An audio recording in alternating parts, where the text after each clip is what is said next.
Adicionarnos de nuestra bondad, se lo único que de nuestro amor, corrector de nuestra vida, sostén nuestra unidad, por revelación de nuestras faltas, la seguridad de nuestra salvación, nuestro refugio en la hora de la muerte. Amén. En el nombre del Padre, del Hijo y del Espíritu Santo. Amén.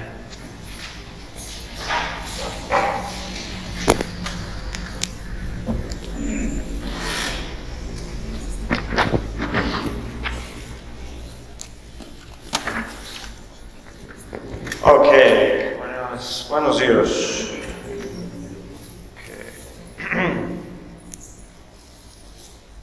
Ok, podemos comenzar con... ¿Está fuerte? ¿Demasiado fuerte? Ok. Podemos empezar con unas preguntas pendientes de la vez pasada. Entonces, la pregunta era, ¿cuáles fueron los momentos de la misa que comenté? ¿Sí? Okay, a ver si me acuerdo. Tenemos en el credo, comenté algunos momentos de la misa que nos hacen concentrar en el misterio de la encarnación. ¿Sí? Entonces, en el credo, pues doblamos la rodilla, ¿okay? Cuando mencionamos la encarnación, ¿okay? Algo que ya no hacen en la misa Novus Ordo, ¿okay? Pero yo creo que es un gesto muy importante. Otro fue en el último evangelio, que también hacemos una genuflexión cuando mencionamos que el verbo caro factum est. Entonces, dos veces que nos hincamos simplemente al mencionar la encarnación, que nos hace entender qué tan importante es. Y ¿alguien recuerda qué fue la tercera cosa? Sí. Al final del canon, ¿okay? La elevación menor, ¿okay? Porque la semana pasada estamos comentando cómo necesitamos dirigir toda nuestra espiritualidad a Cristo, y que no es solamente saber de Cristo, sino conocer a Cristo, ¿okay? Y esa oración me hace muy bonita, ¿okay? Porque queremos recordar que todo se consuma en Él. Per ipsum et cum ipso et in ipso, ¿no? Por Él, con Él, en Él. Todo se resume en Cristo. Fuera de Cristo no hay nada. Y la otra pregunta fue más específicamente sobre el último evangelio.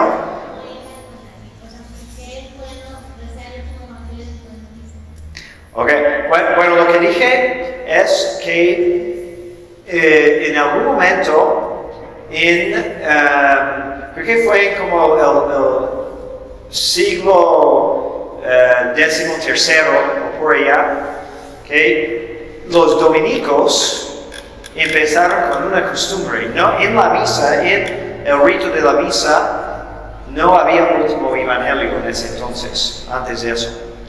Y empezó como una devoción privada, ¿no? Como si tienes tus oraciones que rezas cuando termina la misa.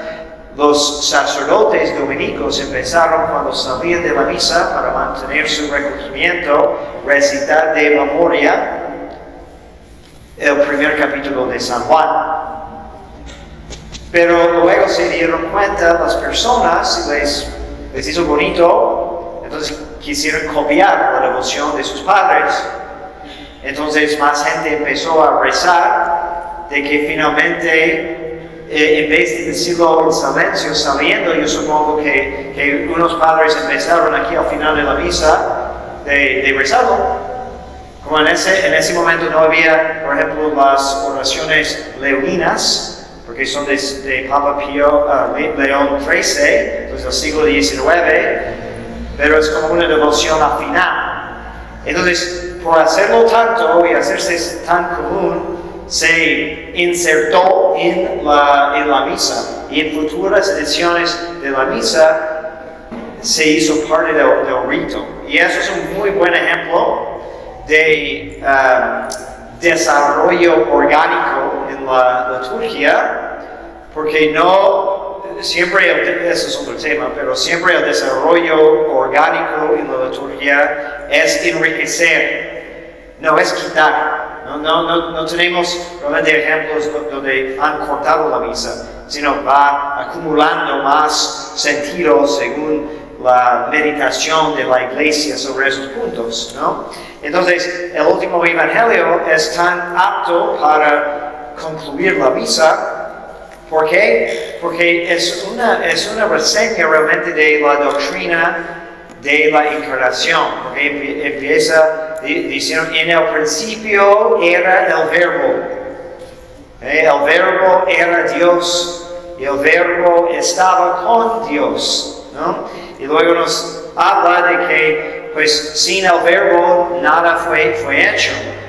Y después su misión de redención, ¿no? Y el propósito de esa redención para que seamos hijos de Dios. Entonces, es un resumen muy bonito con que concluimos la misa. ¿Okay? Bueno, ¿otras preguntas pendientes de la vez pasada?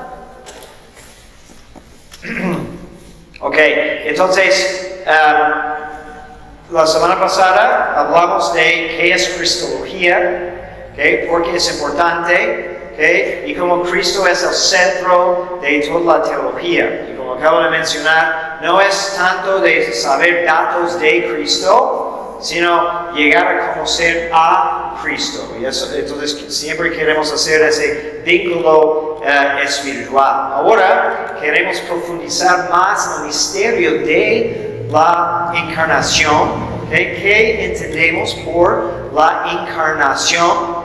Porque siempre hay un riesgo cuando repetimos algo con mucha frecuencia. Bueno, es importante repetir las cosas tan importantes de la fe, ¿okay? Como acabamos de decir en la misa, esas reflexiones, todo eso, pero al mismo tiempo hay un riesgo de que empezamos a hacer todas esas reflexiones por costumbre nada más y dejamos de reflexionar por qué. Y estamos tan acostumbrados a decir, pues sí, sabemos que Cristo es Dios, Cristo es hombre, y no dedicamos mucho tiempo de profundizar cuáles son todas sus implicaciones, ¿no? Entonces, si nada más planteamos la pregunta, si volvemos en el tiempo, ¿okay? Cuando el cristianismo era algo nuevo, y decimos, ¿okay? Bueno, ¿cómo es posible que Dios, sin dejar de ser Dios, se puede ser hombre y hombre verdadero, al tal grado que podemos decir que Dios murió, Dios nació y Dios murió? Eso no es fácil, ¿no? Pero como no lo pensamos a mucha profundidad, lo aceptamos y ya seguimos a otra cosa. Pero por lo largo de los siglos, la Iglesia ha dedicado mucho tiempo de meditar esas cuestiones para entender, realmente dar una explicación, si no completa, porque no podemos, al final de cuentas la encarnación es un misterio, entonces no vamos a poder comprender, pero sí podemos tener mayor entendimiento. ¿Okay? Entonces, primero, queremos tocar ese punto. ¿Okay? ¿Qué es un misterio? Nuestra fe tiene varios misterios y así debe de ser, porque si Dios y las cosas de Dios fueran totalmente comprensibles por la mente humana, entonces sería una fe muy aburrida, ¿no? Porque significaría que nuestra razón abarca todo lo posible que hay. No hay ninguna inteligencia mayor que nosotros. Y bueno, hay personas que en la práctica piensan así, ¿no? Dicen, bueno, la ciencia física va avanzando y claro que hay cosas que aún no sabemos, pero eventualmente vamos a poder explicar absolutamente todo. Pero hay otras personas que creo que son más realistas, más humanas, que no tienen que ver un misterio y decir, pues un día lo voy a dominar, vamos a acabar con el al misterio, porque hay algo de misterio que hace buena la vida humana, que es parte de enamorarnos en general, ¿no? Amar a algo implica que reconocemos algo bueno más grande que podemos comprender en cualquier caso, ¿no? Si piensas en alguien, una persona que amas, y te pregunto, explícame exactamente por qué lo amas. No es una pregunta que tiene una respuesta. Podemos dar razones, pero no va a ser completo, ¿no? Entonces es un poco de eso con las cosas de Dios. El misterio es parte de, por el santo asombro, ¿no? Hay muchas frases de Chesterton que habla de eso, ¿no? Y dice, el loco, a veces decimos que el loco es quien ha perdido su razón. Pero dice Chesterton, pero yo digo que el loco es quien ha perdido todo menos su razón y ya no puede aceptar que haya misterio, ¿no? Es muy bueno, ¿no?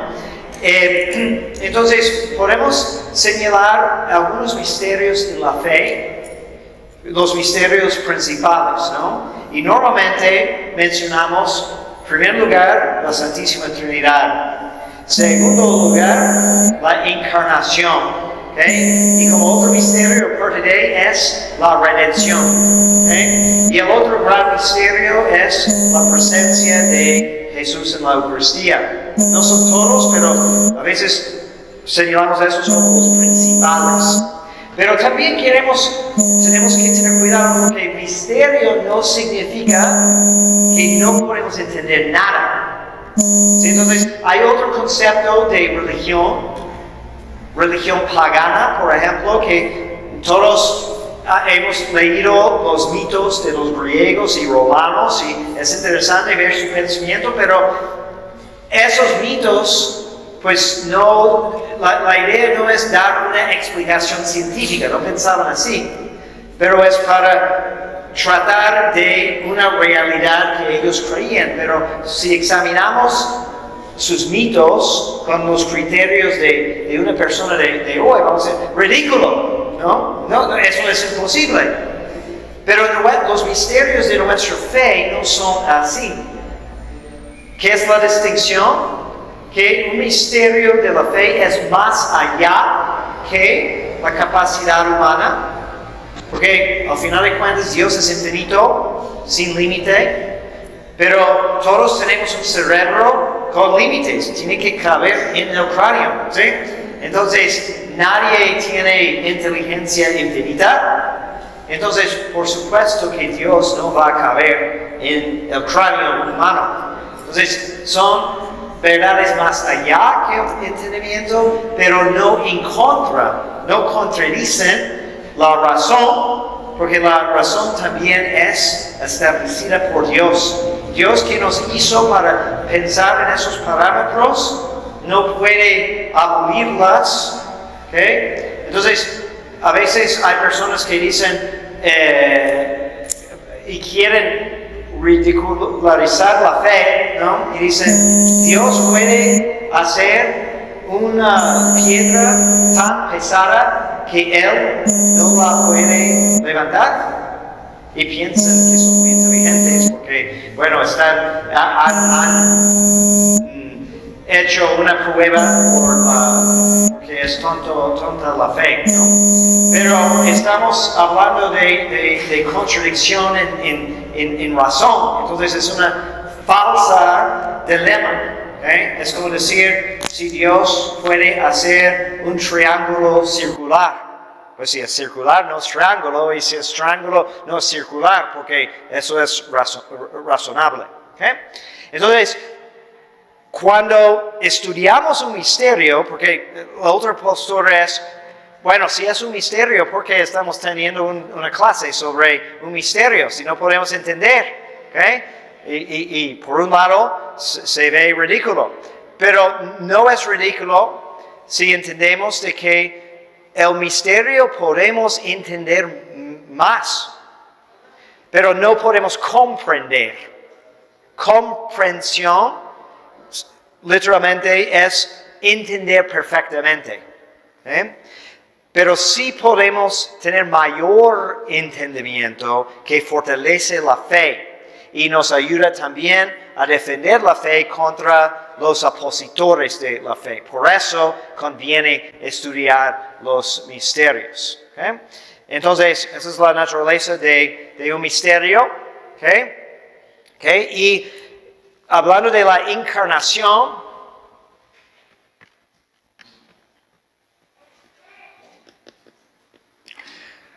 entonces, literalmente, de ponerse en carne o de hacerse carne, y este término de la encarnación, refiere al el hecho de que el verbo se hace carne. Hay que siempre tener mucho cuidado con los términos, porque podemos caer en una herejía si insistimos en un término o no damos las distinciones, porque realmente no queremos decir que Dios está en carne, sino encarnado, pero eso refiere al hecho.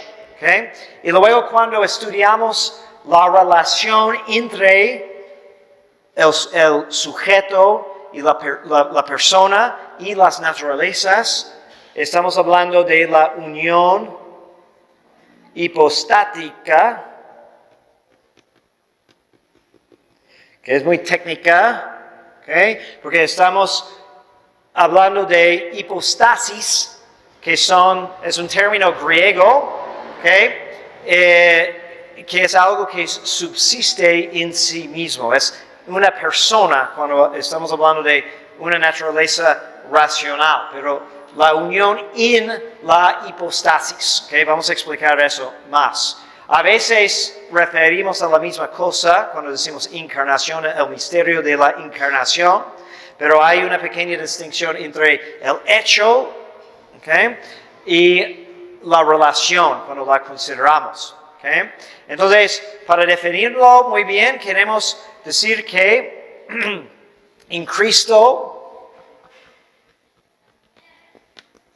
hay una sola persona divina con dos naturalezas.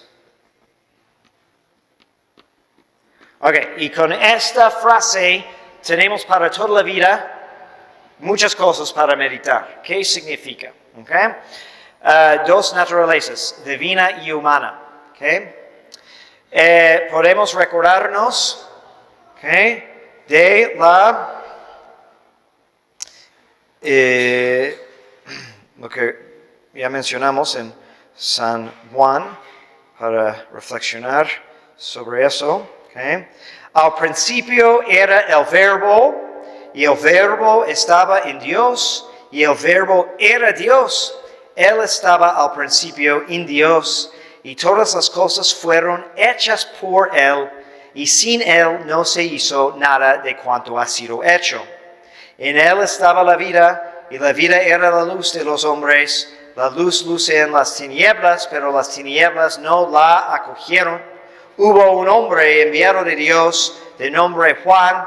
Vino a dar testimonio de la luz, para testificar de ella, y que todos creyeran por él.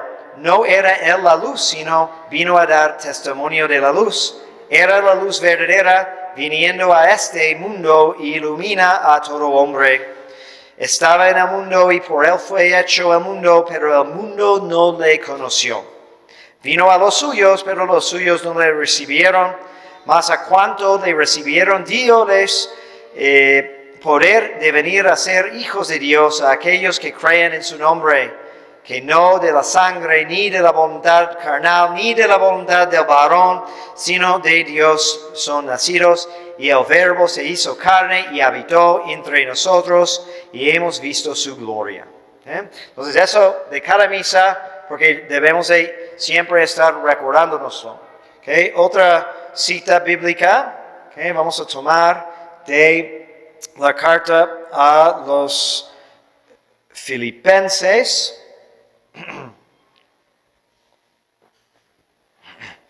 Okay, tened los mismos sentimientos que tuvo Cristo Jesús, quien a pesar de tener la forma de Dios, no reputó como botín codiciable el ser igual a Dios, antes se anonadó, tomando la forma de siervo y haciéndose semejante a los hombres, y así, por el aspecto, siendo reconocido como hombre, se humilló, haciéndose obediente hasta la muerte de la cruz, por lo cual Dios le exaltó y le otorgó un nombre sobre todo nombre, para que al nombre de Jesús doble la rodilla cuanto hay en los cielos, en la tierra y en las regiones subterráneas, y toda lengua confiese que Jesucristo es Señor, para gloria de Dios Padre. Okay?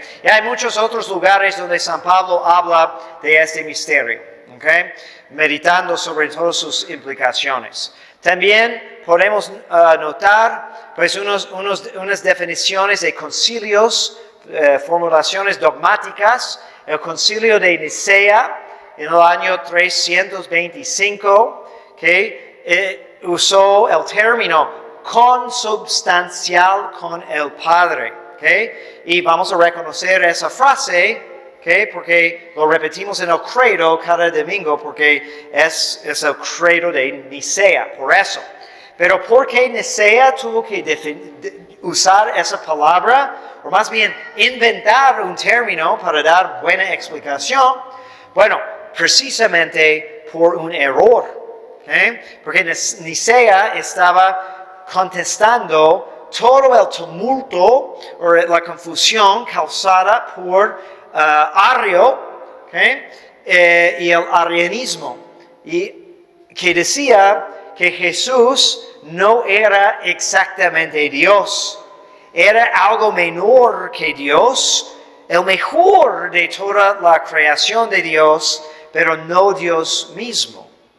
Ok, entonces viene al concilio, tienen este problema que muchos, y fue realmente uno de los problemas más grandes en toda la historia de la iglesia, porque no era una idea que solamente unos tantos estaban diciendo, había la mayoría de los obispos que aceptaban eso, estaban enseñando un error. Entonces la iglesia dijo, necesitamos resolver eso. ¿Es así o no? ¿O cómo vamos a corregir eso?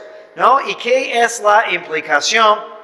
Entonces, en el credo de Nicea, que es también credo de Nicea y Constantinopla, porque luego agregaron más, enfatizando lo mismo. ¿Qué decimos? Dios de Dios, luz de luz, Dios verdadero de Dios verdadero. ¿Okay? Enfatizando al punto, es el mismísimo Dios. Okay? El verbo Jesucristo, el verbo encarnado Jesucristo y Dios Padre. No hay distinción excepto de persona. Okay? Y luego el concilio de Calcedonia, okay, también tenía otro problema que estaba enfrentando, otra herejía que vamos a mencionar ahorita. Okay? Pero dice perfecto en divinidad y perfecto en humanidad. Una sola persona y dos naturalezas sin confusión ni división. ¿Okay? Entonces, bueno, ¿por qué entender bien la encarnación es necesaria para la salvación o importante para la salvación? ¿Okay? Bueno, primero nos preguntamos, si Dios tuvo que encarnarse para salvarnos, eso pregunta Santo Tomás. Okay. Y la respuesta es no. Dios no tuvo que encarnarse para salvarnos. Dios es todopoderoso, okay, y no hay ninguna necesidad de razón de que era necesario. Pero Santo Tomás dice que es sumamente conveniente, okay, porque aunque Dios nos pudiera haber salvado con una sola palabra o un solo pensamiento, es más conveniente que nuestra naturaleza participe en la redención. Pero solos, ningún hombre realmente puede hacer nada, no puede hacer nada para reconciliar al hombre de Dios. Entonces vemos la conveniencia de que, pues, necesitamos una persona infinita, que es Dios, que haga algo con nuestra naturaleza humana. Entonces es la conveniencia de la encarnación. Entonces la unión hipostática, que significa que una persona divina asume la naturaleza humana, pero no una persona humana. Y otra consecuencia es que las acciones de Cristo, todas las acciones de Cristo son teátricas, que significa lo que hace Cristo, hace una persona divina, hace Dios. Una persona divina es Dios. Entonces, eso también es mucho fruto para meditar, ¿no? Por eso podemos decir que Dios nació, que Jesús nació, y como es acto de una persona divina, es acción de Dios. Y podemos decir incluso que Dios murió, porque una persona divina, Jesucristo, murió. Pero hay otras distinciones que tenemos que hacer, ¿no? Bueno, más precisión, necesitamos considerar la misma unión, la encarnación, la actividad de unirse. Necesitamos considerar la persona a quien se une, que es la persona del verbo. Entonces, aquí tenemos que recordarnos que en la encarnación hay dos misterios que cruzan. No podemos entender la encarnación sin tomar en cuenta la Santísima Trinidad. Que recuerdan que tenemos Padre, Hijo, Espíritu Santo, que son una naturaleza.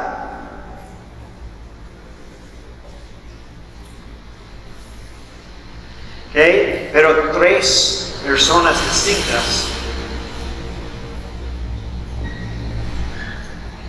Hay cierta inversión, ¿no? Porque en la encarnación tenemos una persona, pero dos naturalezas, multitud de naturaleza. En la Santísima Trinidad tenemos unidad de naturaleza, pero multitud de personas.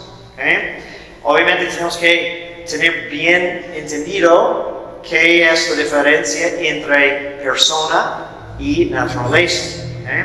Y eso vamos a ver. Y también las naturalezas, las dos naturalezas y qué pertenece a cada una. Entonces, empezando ahí, entonces, ¿a qué referimos cuando decimos naturaleza?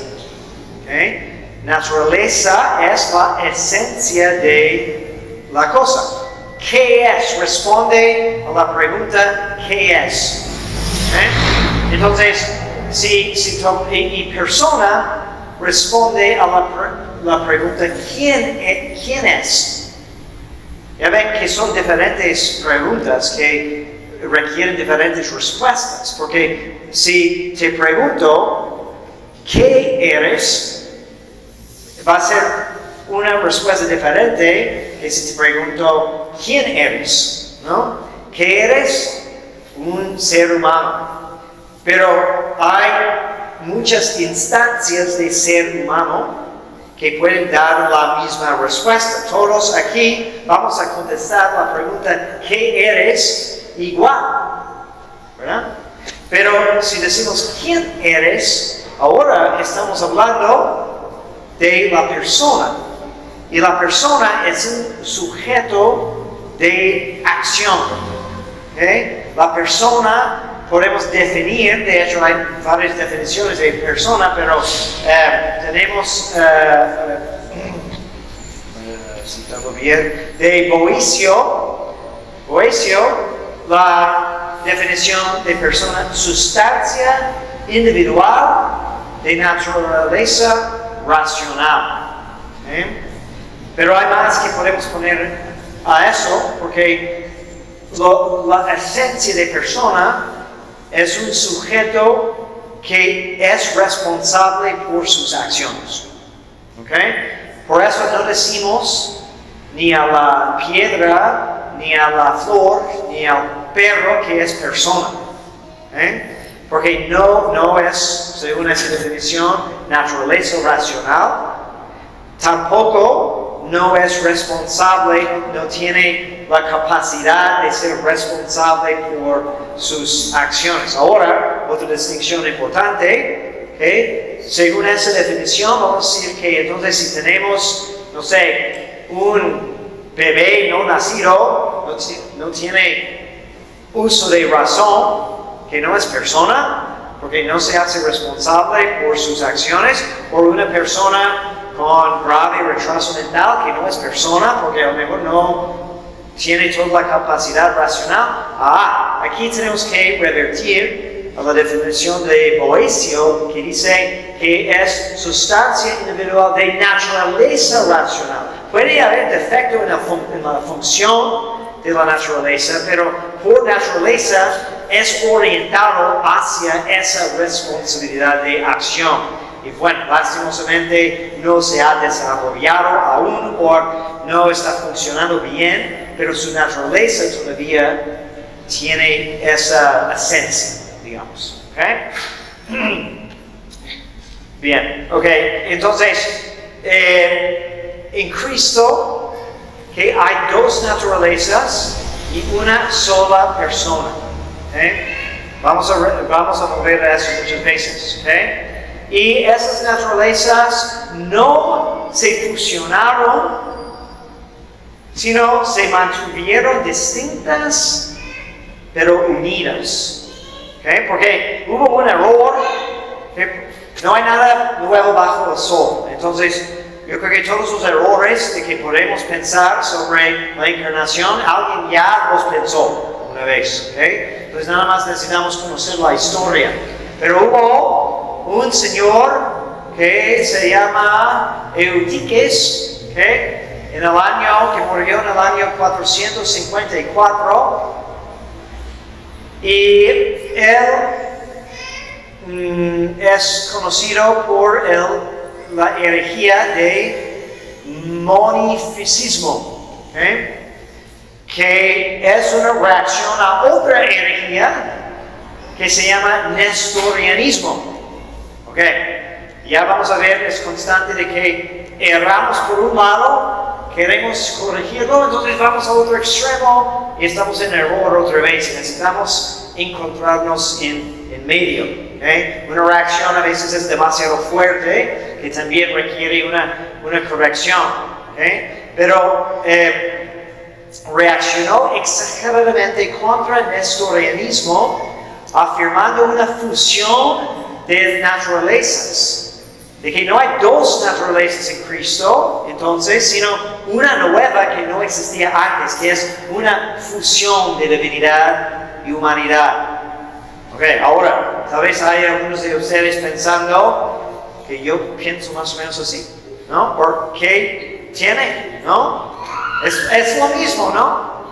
Bueno, no es, porque esas pequeñas distinciones son muy importantes, ¿no? Ya sabemos de que hubo un cisma y muchas guerras y pleitos sobre un solo vocal en una palabra griega, ¿no? Sobre eso de si el Espíritu Santo procede del Padre y del Hijo o solamente del Padre, ¿no? Y solamente por una letra, ¿verdad? Entonces, pequeñas distinciones sí son muy importantes en la teología. Porque, bueno, ahora lo que acabamos de decir, ¿por qué era conveniente de que Cristo, de que Dios se encarnara? Eso de que nuestra naturaleza tiene que participar en la redención. Pero si hay una fusión de naturalezas, no es humanidad que está participando en la redención, sino una entidad tercera, ¿no? Algo que es el producto de la mezcla de las dos, entonces no tiene el mismo afecto. Y hay pues varias pruebas de las escrituras y el magisterio, queriendo enfatizar eso, de que Jesús tenía una perfecta y íntegra naturaleza humana, igual perfecta y íntegra naturaleza divina. No la mitad de una, mitad de otra, o no una mezcla o combinación, sino una unión. Porque, bueno, si no fuera así, no sería ni verdadero Dios ni verdadero hombre, porque faltaría algo de una o ambas naturalezas. Hay una declaración del Concilio de Calcedonia, eso es lo que leímos, ¿no? De perfecto en divinidad y perfecto en humanidad. Entonces, Eutyches fue condenado igual con su herejía de monofisismo. Bien, ¿preguntas hasta aquí?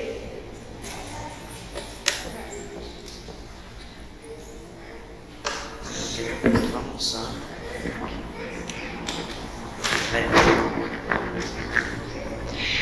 Bueno, no sé si lo va a tocar más adelante, pero por ahí hubo un libro del Padre Ignacio Larrañaga donde hacía unas preguntas al aire que a mí se me quedaron y no supe la respuesta, donde él preguntaba, bueno, si como que era como un misterio, cómo no chocaban esas dos naturalezas divinas en Cristo, ¿no? Como por ejemplo, si como Dios lo sabía todo, pero como hombre no lo sabía todo, ¿no? O como, así como se compagina una cosa con otra, ¿no? Cosas así, ¿no? Como Dios lo podía todo, pero como hombre no lo podía todo, entonces hay cosas como que chocan y dicen, ay, ¿cómo empata o cómo se equilibra una cosa con otra? Así me quedó como la duda, no sé si se va a tocar más adelante. Sí, definitivamente, ¿no?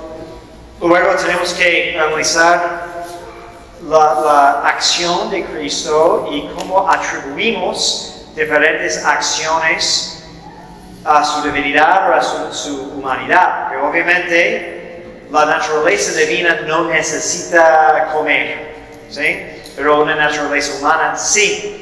Entonces, come por su naturaleza humana, porque es una necesidad. Pero al mismo tiempo puede ayunar 40 días, porque pues puede intervenir la naturaleza divina, que no necesita comer.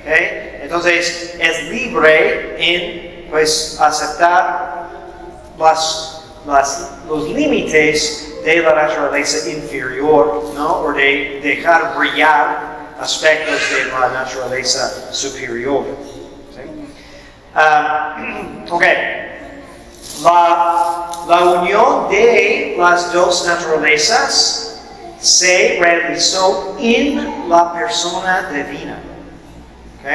Entonces, ¿dónde se hace? ¿Qué es el sujeto de la unión? ¿En qué consiste esa unión? Porque una naturaleza no existe nunca en abstracto. Es decir, no hay humanidad volando ahí por el aire. Humanidad solo existe en personas concretas. Aunque podemos hablar de humanidad como concepto, lo pensamos, pero no puedes decir, si alguien pregunta, ¿dónde existe humanidad? Bueno, en cada instante de humanidad que son las personas humanas. ¿Sí? Igual, divinidad, pues se concreta en las tres personas. Entonces, no tiene sentido de hablar de dos naturalezas que se unen en abstracto, sino necesitan un sujeto. El sujeto es la persona divina. Cuando hablamos de persona, también hay otras palabras que podemos usar como supuesto o hipostasis. Por eso, unión hipostática, que es la unión en la persona. Esta unidad de persona fue proclamada por el Concilio de Éfeso Porque fue también otro error de Nestorio, que quería proponer dos personas en Cristo. Entonces, dos personas, y así explicaba Nestorio cómo hay algunas acciones humanas, algunas acciones divinas, pero tendríamos un ser, Cristo, con trastorno de bipersonalidad, que sería una imperfección. San Tomás dice, todo lo que se hace algo es verdaderamente aquello que se ha hecho. Entonces la persona de Cristo puede denominarse en cierto modo persona compuesta, no porque hay dos personas, pero es un milagro de existencia. Porque también no existe ningún otro caso de una persona con dos naturalezas. Normalmente es una naturaleza con una persona. Entonces, parte del misterio, el milagro de la encarnación es que tenemos una persona con dos naturalezas. A veces imaginamos, ¿no?, de que hay como Batman, ¿no?, que tiene naturaleza de murciélago y de hombre, ¿no?, pero un poquito de ambos, ¿no?, más bien el aspecto murciélago impuesto sobre su humanidad, pero no es así. Pero Cristo sí es un milagro por tener dos naturalezas, porque aunque en sí misma es simplísima, el verbo de Dios, el mismo verbo, por razón de su unión con la humanidad puede decirse compuesta en cuanto que subsiste en él dos naturalezas. Y cuando hablamos de estas naturalezas, son naturalezas completas. Entonces, su naturaleza tiene un cuerpo y un alma. Cristo tiene alma humana completa. También, y está unida el verbo y las naturalezas sustancialmente, no accidentalmente. ¿Qué significa eso? Nosotros participamos en la naturaleza divina también a través de la gracia. Pero gracia es una añadidura accidental.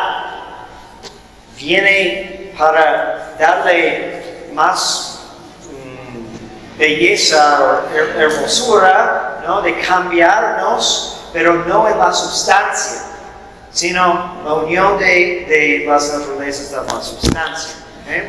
Y es unión, el verbo es increado.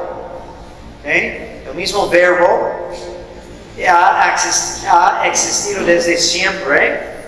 Entonces no vamos a decir que el verbo de que hablamos en San Juan, en el último evangelio, tiene principio, no tiene principio ni fin, es increado. Pero si hablamos de Cristo, Cristo es creado.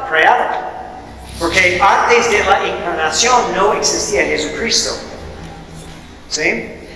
Pero ¿qué fue creado en Cristo? Pues su divinidad no. Pero toda su humanidad sí. La divinidad nunca puede tener comienzo ni fin. Pero la humanidad que asumió el verbo tiene un inicio. No existía antes. No creemos en la reencarnación. No es que tomó una naturaleza que alguien más tenía antes. Entonces Dios hizo una perfecta creación de una naturaleza humana perfecta para unir con su verbo, con la segunda persona de la Santísima Trinidad. Y tomó elementos, el elemento biológico, para esa naturaleza de una persona real, la Santísima Virgen. ella aportó la materia genética, podemos decir, de la parte material de Cristo nuestro Señor encarnado. Pero también su alma fue creada. No existía el alma de Cristo volando ahí en la nada, sino en el momento de que bajó el Espíritu Santo sobre la Virgen, igual como pasa en cada embarazo, de que Dios hace de la nada una nueva persona con un alma individual, igual creyó el alma de Cristo. Qué gran misterio, hay mucho ahí para meditar. Esta unión es una unión, no es una mezcla y no es una asunción. Es decir, asunción sería que se tomó así o incorporó en sí, sino las vinculó. La unión de las dos naturalezas en Cristo es, en cierto modo, eso es muy interesante que dice Santo Tomás, en cierto modo, segundum quid, entonces hay que hacer las debidas distinciones. Siempre cuando hablamos de teología, podemos decir cosas que si los tomamos fuera de contexto, alguien puede malinterpretar, entonces necesitamos entender muy bien la manera en que lo decimos, pero dice aquí Santo Tomás que segundum quid, en cierto modo, la unión de las dos naturalezas es más perfecta que la unión de las divinas personas de la Santísima Trinidad. ¿Y por qué segundum quid? ¿En qué sentido? Porque es unión en una persona, mientras esa unión es unión en una naturaleza, y unión en una persona es mayor que naturaleza. Porque hay muchas instancias de la misma naturaleza, pero cada persona es única y individual. Entonces, en ese sentido, obviamente, el Santísimo Trinidad es mayor en sí que Cristo, porque Cristo tiene el elemento material que en cierto sentido es un factor limitante. Decimos también como motivos de la encarnación de que asumió el verbo lo que hacía falta la divinidad. ¿Qué hace falta la divinidad? Solo imperfecciones. Imperfecciones como la imperfección de sufrir. Pero en cuanto a su relación con las criaturas, es una ganancia porque es una manera en que nosotros nos acercamos a Él, lo podemos compadecer, ¿no? Él nos puede compadecer.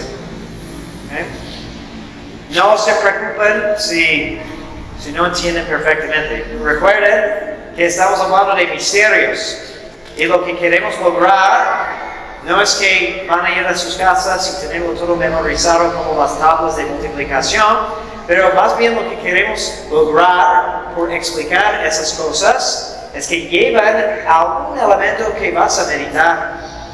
¿Sí? Porque si te hace increíble, eso es el sentido. Y si te ayuda a rezar o hablar con Cristo mejor, entonces es ganancia, ¿no? Y todos, cuando volvemos a recapitular estos misterios, tenemos que, a ver, si entiendo, ¿no? Si tengo todo en orden.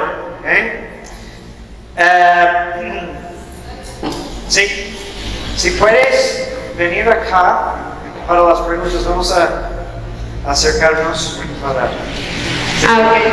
No, sí se escucha. Sí. Entonces, por eso no es la fusión en esta unión hipostática, o sea, por eso es unión, ¿no? No es fusión por la parte que dice usted que Cristo tiene naturaleza humana creada y su alma fue creada. Quiero entender que es por eso. Sí, es una manera de entenderlo. También podemos entender por analogía, ¿no? Todos los que están casados no se fusionen con sus esposos, ¿verdad? ¿Okay? No hay bueno, espiritualmente podemos hablar de una nueva entidad que es el matrimonio, ¿okay? Pero siguen siendo dos personas distintas, pero unidas, ¿okay? Entonces hay ahí una analogía. Las naturalezas no se fusionan, sino se unen. Ok.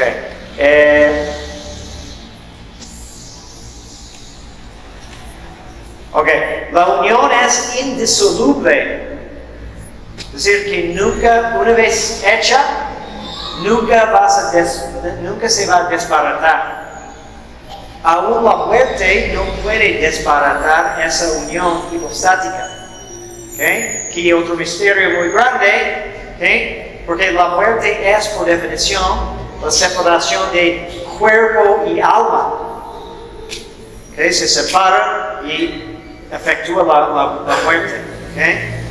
Pero también en nosotros, nuestra naturaleza, en la muerte nuestra naturaleza no se separa de nuestra persona. La persona perdura a través de la muerte. Tenemos inmortalidad personal. No se acaba tu persona cuando mueres y sigue siendo una persona humana. No se conviertes en ángel o otra sustancia, solo que existes ahora en un estado incompleto porque tu naturaleza hace falta un elemento esencial que es tu cuerpo. Por eso siempre hay ese deseo para la reunificación del alma con el cuerpo para la perfección de la persona. ¿Okay? Entonces, ahí es también la manera de entender que en la muerte de Cristo, sí, en su humanidad se separó su cuerpo de su alma fue a los infiernos, bajó a los infiernos, como decimos, su cuerpo pues fue bajado de la cruz, entregado a María, sepultado, etc. ¿Okay? Y luego su resurrección es la reunificación de esos dos elementos. Pero por todo ese lapso, cuando cuerpo y alma de Cristo estaban separados, la divinidad no se separó de la naturaleza. Entonces la divinidad estaba en los infiernos con su alma. Y la divinidad estaba en la tumba con su cuerpo. Su cuerpo no conoció corrupción, por eso que decimos también, ¿okay? Porque la divinidad lo mantuvo intacto, excepto lo que quiso dejar de su flaqueza humana, es decir, sus 5 llagas, ¿okay? Pero eso es por elección. ¿Okay? No se expuso a la corrupción. ¿Okay? Y la otra implicación de eso es que nunca va a separarse jamás la humanidad de la divinidad, que es una causa de mucha esperanza para nosotros de que nuestra naturaleza compartimos algo con Dios para siempre. Él es Dios, tiene humanidad ahora, para siempre. Hubo un momento en que no la tuvo antes de la encarnación, pero de ahí en adelante siempre hay. ¿Y dónde está Cristo ahora? Está en el cielo, reinando. Entonces, humanidad está en el cielo, reinando gloriosamente. Eso es parte de nuestra fe. Esta unión hipostática no es la misma unión, por ejemplo, que tenemos por la gracia santificante, sino un don más sublime. Cristo sí también tenía gracia santificante, pero además tiene la unión hipostática, es un grado más allá. ¿Sí? Entonces, hablamos de diferentes presencias de Dios. Dios está presente en todas partes por su poder, por su emanencia, poder creando, ¿no? Por su emanencia manteniendo y por la gracia. También hay otro tipo de presencia en el Santísimo Sacramento, pero de todas las presencias posibles, la más perfecta es la unión hipostática, que no se puede replicar, no hay otra, nadie puede llegar a tener una unión hipostática. No, eso se hizo en la persona divina. ¿Okay? Solamente. Pero gracia santificante es la unión más parecida que hay. ¿Okay? Gracia santificante reside únicamente en el alma, mientras la unión hipostática también Cristo poseía en su plenitud, inclusive en su cuerpo. ¿Okay? Cada parte de su cuerpo estaba unida con la divinidad. Por eso, cuando adoramos al Santísimo, entonces adoramos a Dios mismo. ¿Okay? Por eso, cuando tenemos una reliquia de la verdadera cruz que está empapada con la sangre de Cristo, tenemos que hincarnos porque donde está su sangre está la divinidad misma. ¿Okay? Entonces, cada parte de Cristo merece toda nuestra adoración. ¿Okay? Hay oraciones y poesía mística, ¿no? Que nos imaginamos adorar no solamente su corazón, sino su cabeza, sus manos, sus pies, todo su ser. La gracia de unión afecta a la naturaleza humana completa, o sea, el alma y el cuerpo de Cristo.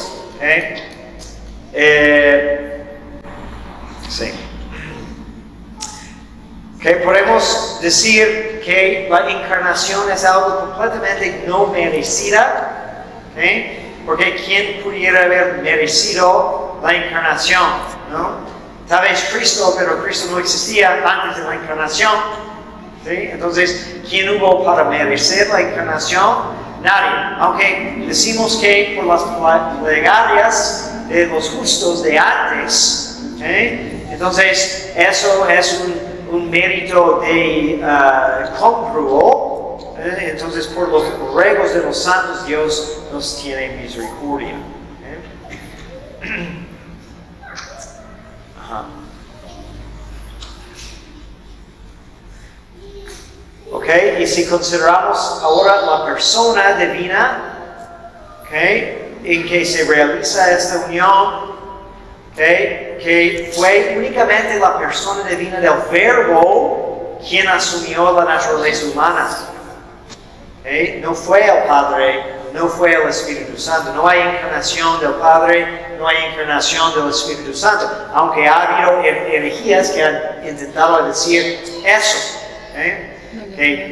En la historia encontramos personas que se presentan como yo soy la encarnación del Espíritu Santo y la tercera edad de la redención, algo así.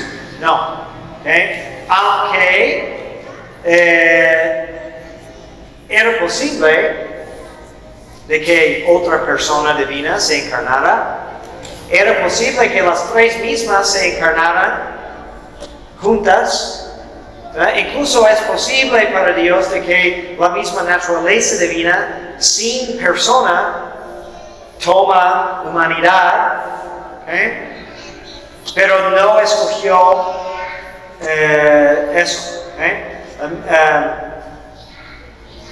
Sí. La sustancia de una criatura, humana o angélica, que sea, no puede asumir otras naturalezas. Tu humanidad no puede decidir que ya voy a ser el hombre murciélago y voy a asumir naturaleza de murciélago. Pero por su imperfección y limitación.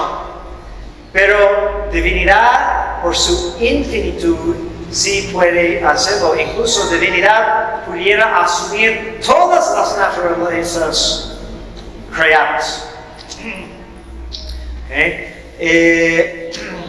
Pero fue más, Santo Tomás menciona unas razones porque era más conveniente de que fue el Hijo que se encarnó. Y dice que luego era muy conveniente que el Verbo restaurara el género humano roto por el pecado de Adán. Primero porque el Verbo es la sabiduría divina. Cuando decimos que nada fue hecho fuera de Él. Por Él todo fue hecho.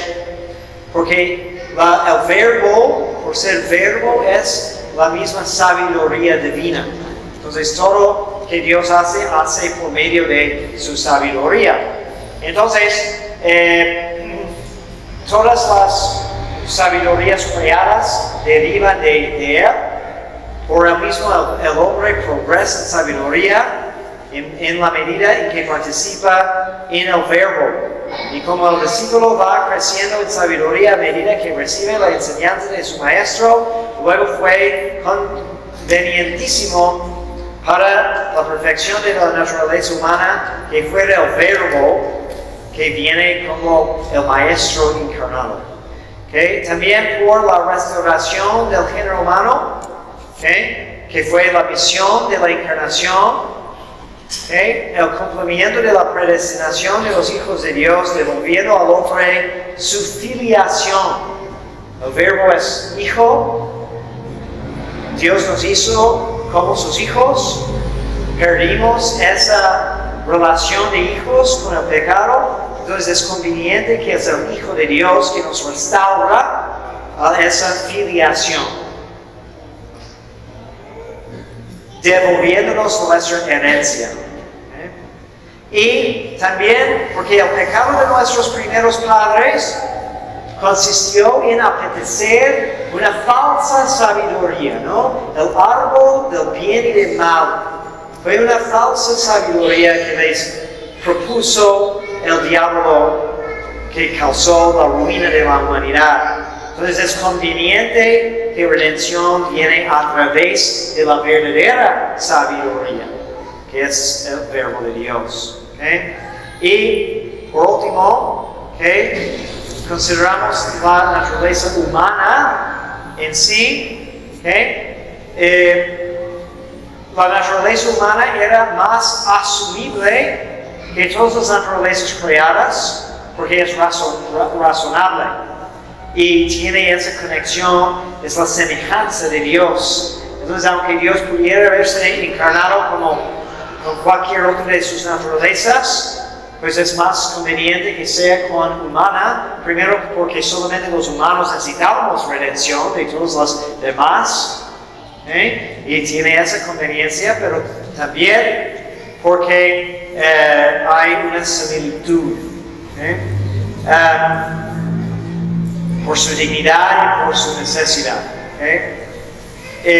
No asumió una persona humana, no hay persona humana en Cristo. Aunque suena raro, ¿sí? Jesucristo no es persona humana. No tiene persona humana. El sujeto de acción es persona divina. Obrando a través de una naturaleza humana. Entonces, hace cosas Dios en Cristo que, pues, utilizando como instrumento la naturaleza humana. Entonces, Dios en sí, por la naturaleza divina, por ejemplo, no habla en palabras como pensamos, como sonidos que hacen movimiento en el aire, porque no hay órganos, no hay materia en Dios. No podemos concebir otra manera de entender, pero la palabra de Dios no es un ruido. Pero Cristo tiene una voz, porque Él tiene una naturaleza humana. Hay un organismo físico que deja que Dios hablara con voz humana, ¿no? Y eso es por consideración a nosotros, para que entendiéramos.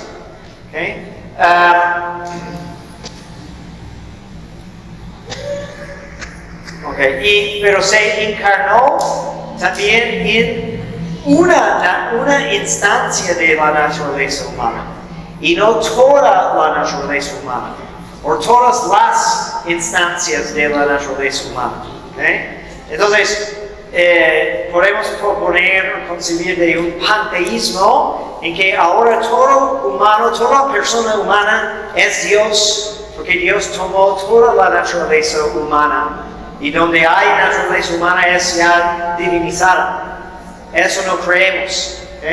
sino tomó una naturaleza concreta, una instancia de la naturaleza humana, que se unió a su verbo, la persona divina. Bien. Que ha habido muchas herejías acerca de todo esto que vamos a ver en más detalle. Bien.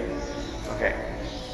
Entonces, otra vez, no queremos, si nos parecen cosas muy elevadas, si son, pero la idea no es de hacernos necesariamente teólogos. Lo que queremos hacer es, bueno, primero evitar errores comunes, porque hay que hablar con precisión. No esperamos que expliquen a todos sus vecinos todos esos detalles muy técnicos, pero sí creo que es importante si sabemos explicar de que, por ejemplo, Jesucristo tiene dos naturalezas perfectas, completas, divina y humana, y una sola persona divina, y no caer en errores muy comunes, de pensar de que no es Dios mismo, sino es una criatura muy excelente, ¿no? Como siguen varias herejías actuales. En realidad, si hablas con un mormón o con alguien de la luz del mundo, tienen un tipo de error, aunque no lo reconozcan como es. Y luego vamos a ver más implicaciones de todo eso. ¿Qué significa para nuestra redención? Este misterio de la encarnación. Cómo nos ayuda a entender las palabras y las acciones de Cristo también que encontramos en el Evangelio. Y sí, hay muchas. Y la aplicación espiritual, otra vez que Cristo es modelo de toda la vida interior, pero como muchos santos como han dado una interpretación espiritual muy mística, entonces como la doctrina también refiere a nosotros siendo miembros de Cristo en la iglesia, todos somos sus miembros. Entonces el cuerpo de Cristo ahora, después de su resurrección, no es limitado como era cuando andaba en la tierra. Cuando estaba Jesús en el mundo, podemos decir siempre, ahí está. No está aquí, pero está aquí. Ahora que está glorificado, ¿dónde está Cristo? Bueno, está en el cielo, pero como Dios, y está en todas partes. Y está en las almas de los santos por la gracia. Está en todos los templos, en la Eucaristía, y nosotros en esencia le prestamos, debemos de prestarle nuestra humanidad para que siga obrando en el mundo en forma encarnada, ¿no? Entonces, tomando la doctrina de que la unión es indisoluble, siempre tiene la humanidad, pero no debemos de limitar esa humanidad de Cristo al cielo, como se está reservado ahí. Debemos de permitirlo divinizar a nuestra humanidad ahora en la tierra, y esto es la misión del cristiano. Entonces la encarnación continúa en la iglesia, en los sacramentos, en la misa. Y ahí tenemos también mucho para profundizar. Por ejemplo, podemos poner en consideración, meditar, cómo estas explicaciones de la unión hipostática, cómo pueden fomentar y profundizar nuestra devoción a la Eucaristía. ¿sí? Si adoramos al Santísimo, pero con todo este contexto de la profundidad de la doctrina, ¿cómo nos puede ayudar a conocerlo y adorarlo más? ¿No? Y igual, ¿okay? Cuando pensamos en otras presencias de Cristo, en su iglesia, por ejemplo, porque si hay siempre una analogía entre su presencia en la Eucaristía y su presencia en la iglesia, porque la humanidad o la materialidad de sus accidentes en la Eucaristía esconden su divinidad. Si no tenemos ojos de fe, no vamos a reconocer a Cristo en la Eucaristía, ¿sí? Porque la oblea, que es la hostia, no comunica nada de divinidad, aparte de que hemos recibido esa enseñanza que sí es, pero en sí no. Entonces podemos hacer lo mismo cuando pensamos en la iglesia, de que Cristo y su presencia divina, su naturaleza divina, se reviste en la humanidad de la iglesia, también con defectos que pertenecen a la humanidad. Entonces muchas veces como los accidentes esconden la presencia divina, igual la iglesia, muchos de sus aspectos también esconden su divinidad y necesitamos ojos de fe para alcanzar a entenderlo. ¿Sí? Ok, muy bien. Ya, espero que no duelan sus cabezas.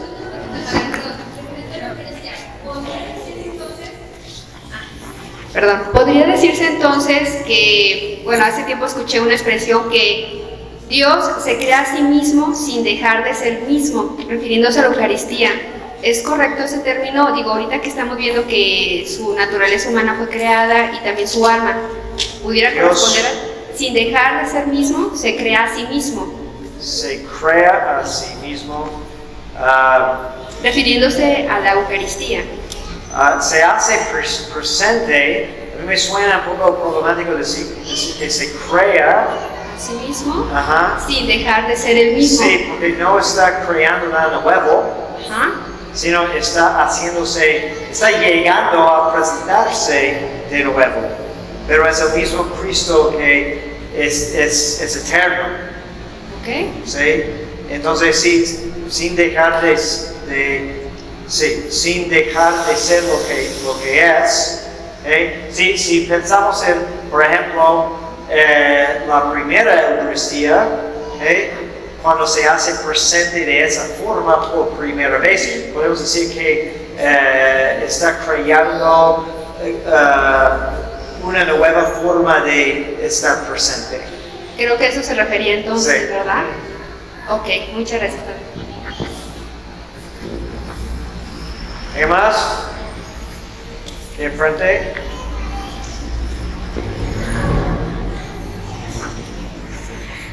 Comentabas un momento pues que antes de encarnarse la segunda persona de la Santísima Trinidad, pues Dios no tenía una voz propiamente, ¿verdad? Pero pues vemos en el Antiguo Testamento cuando por ejemplo Dios le habla a Moisés, que habla con una voz de trueno, era como una tipo emulación de la voz humana. Bueno, sí, hay manifestaciones de Dios donde hace los efectos como si fuera, sin tener el aparato, ¿no? Entonces, Dios habla a los profetas y puede ser que a veces habla por entendimiento, es decir, que no es una voz que se escucha, sino la idea llega a la mente.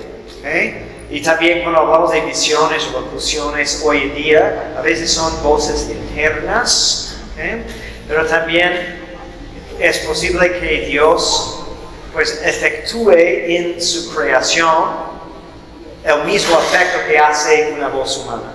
Es decir, sin una voz humana está produciendo el mismo efecto de las vibraciones en el aire para que pareciera una voz humana, ¿no? O una voz del cielo. Igual cuando hablamos de apariencias visibles, Dios no tiene cuerpo, ¿no? Pero se hace presente de forma visible a veces a través de otros medios, ¿no? Entonces, por ejemplo, cuando Dios habló a Moisés, ¿okay? en la zarza.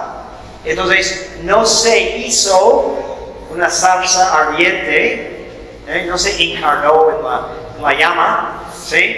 Pero aprovechó de ese afecto natural para transmitir su mensaje. Entonces, obviamente Dios puede utilizar su creación de la manera que quiera.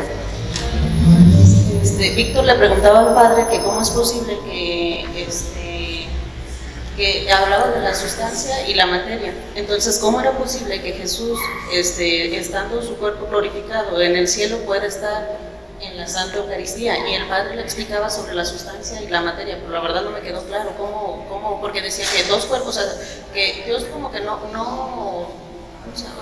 veía sus leyes, o sea, que la física, o sea, se respeta, porque hablaba de la bilocación y que no pueden estar dos cuerpos en un mismo lugar. Sí. Entonces, entonces esa pregunta le hacía a Víctor, entonces ¿cómo es posible que si un cuerpo no puede ocupar dos lugares al mismo tiempo, entonces ¿cómo puede estar Jesús Eucaristía, su cuerpo glorificado en el cielo, y cómo puede estar al mismo tiempo en la Santa Eucaristía? Y el padre explicaba algo de la sustancia y la materia, pero no lo entendí bien. Ajá. Sí, porque la sustancia es la esencia de lo que es una cosa, ¿no? Entonces, normalmente en nuestra experiencia, en seres materiales, entonces tenemos la forma que se une con la materia y le hace tal materia cierta cosa, ¿no? Entonces la sustancia siempre está unida con una materia, y no podemos concebir, porque no tenemos experiencia de sustancias inmateriales, aunque sabemos que existen. Tu alma es una sustancia completa, aunque ahora mismo está unida a la materia de tu cuerpo, pero puede existir sin un cuerpo. Entonces es un ejemplo de una sustancia que no necesita estar unida con una materia. Pero también hay sustancias como ángeles, que nunca tienen unión con un cuerpo, con una materia. Entonces, Cristo, su cuerpo idéntico, su cuerpo física, la misma materia que tenía cuando estaba en la tierra, está glorificada en el cielo. Pero la sustancia de Cristo, que incluye también la sustancia del cuerpo, de sangre, de alma, de divinidad, en la Eucaristía, está suspendida sin esa unión normal con la materia. Es una sustancia separada. ¿Sí? Entonces, está unida milagrosamente con la materia de los accidentes de pan y de vino, pero es una unión, podemos decir, no natural, y es una presencia sacramental, y es la única instancia de ese tipo de unión, ¿no? Entonces, no queremos pensar de que el cuerpo de Cristo se partió en tantas piezas como hostias que hay en el mundo y se reparte, porque su cuerpo está entero en el cielo, pero la sustancia, pues por su poder divina, se une con otros accidentes para difundir, para hacer más accesible lo fundamental que es su presencia sustancial. Si son conceptos metafísicos que son un poco complicados. Bueno, a veces también la fe requiere que tengamos la humildad de decir que, bueno, yo no capto, pero confío porque viene de la iglesia que nos enseña la verdad, ¿no? ¿Algo más antes de terminar? Sí. ¿Acercar? Bueno, padre, una pregunta muy rápida. ¿Cuál es la esencia la naturaleza de los ángeles?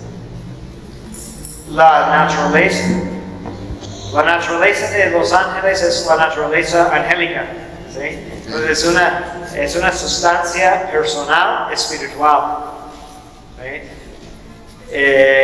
No creo que podamos realmente decir más que eso, porque no hay otra manera de clasificarlos según nuestros criterios. Es decir, que sustancia personal y racional como nosotros, sabemos que es más poderosa que nosotros, pero no tiene la vinculación, la orientación hacia materia como nuestra naturaleza humana.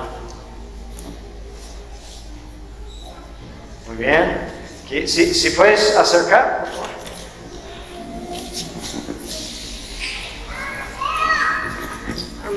Yo muchas veces que me he preguntado cosas que no puedo responderme, el Señor me dice, tu cabeza es limitada, o sea, tú eres limitado. Sí. Sí, el poder de Dios es infinito y va a haber muchas cosas que no vamos a entender por mucho que estudiemos.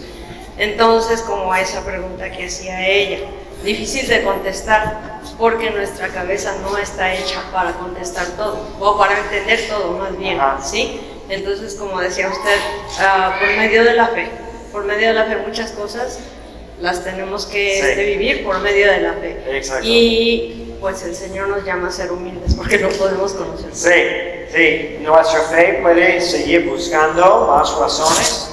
También está bien cuando alguien nos pregunta, si decimos, yo no entiendo, pero sé que hay personas que sí entienden o sí saben explicar mejor, podemos investigar. Si realmente quieres buscar una respuesta, bueno, consultamos las fuentes, preguntamos a alguien que tal vez tiene más capacidad, más don de Dios, más tiempo estudiándolo y llegamos más cerca a una respuesta. El problema es exactamente la soberbia, cuando decimos, si yo no entiendo, no se puede entender.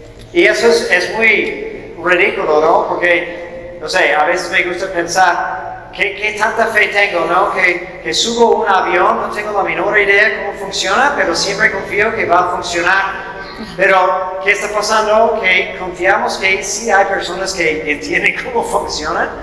Imagínense si tuviéramos que entender completamente cada cosa. No puedes subir al avión hasta que pases tu examen de aerodinámica y no, entonces la vida es así.